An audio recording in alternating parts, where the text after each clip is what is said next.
LAX, and we're about to get on the flight, the Qantas flight to Melbourne. So we're all here together, and everybody's really excited.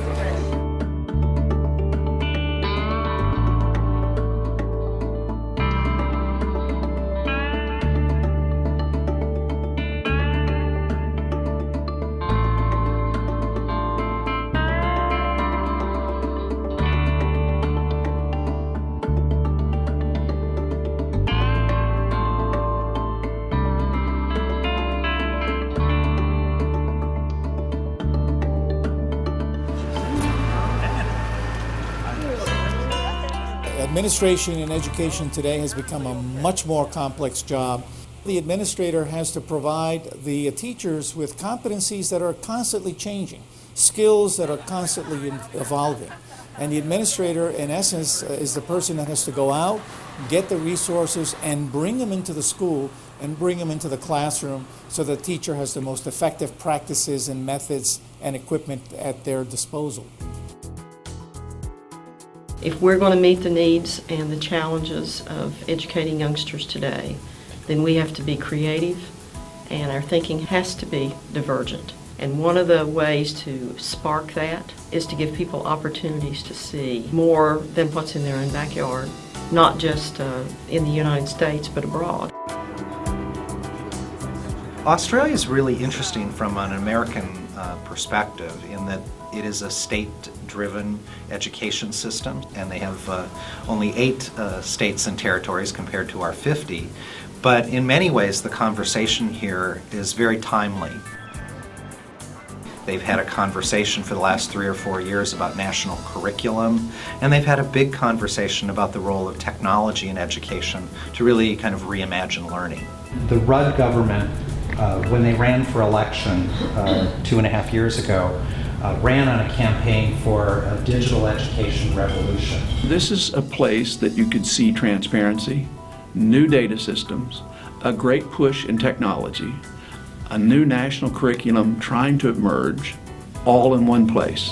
On one level, it was about bringing this group of superintendents who are county superintendents together and giving us a chance to interact, to start this new discussion that we're having through AASA. And then the next level was, well, wonder how their schools are and wonder how they're organized and how do they do things and what issues are they having and how are they coping and dealing with those issues. We got to work on Monday early in Melbourne by meeting with members of ACARA who are working on the national standards here in Australia.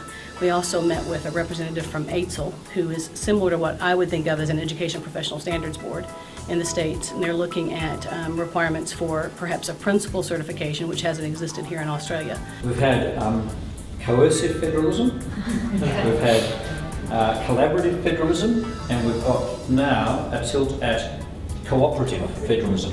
We're rolling the Ultranet, which is actually an enterprise-wide solution, so the data will all be held centrally. We also met with Education Services Australia. They are authorities established by the government as nonprofits who work specifically on education projects. So I had a sense then that we were at the national federal level here in Australia taking a big look down at what was happening across the country.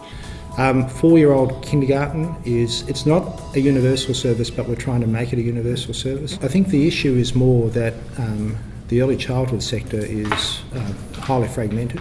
I think what we're starting to see is a stratification within the sector. What's interesting in Australia is that they are starting to lay out standards to articulate what each of those levels look like and how they connect back in.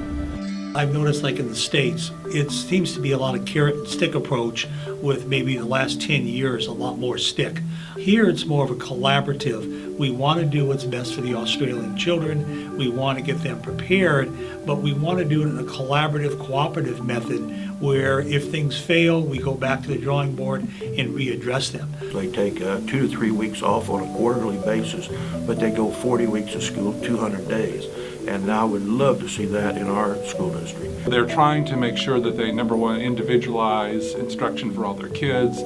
They have the ability to group and regroup based on where those kids are academically, whether it be in literacy, numeracy, or science, or social studies, or history. And this open concept of classrooms, being able to then move kids back and forth and regroup as necessary, I found to be highly aligned with the best practices I've seen anywhere else in the world.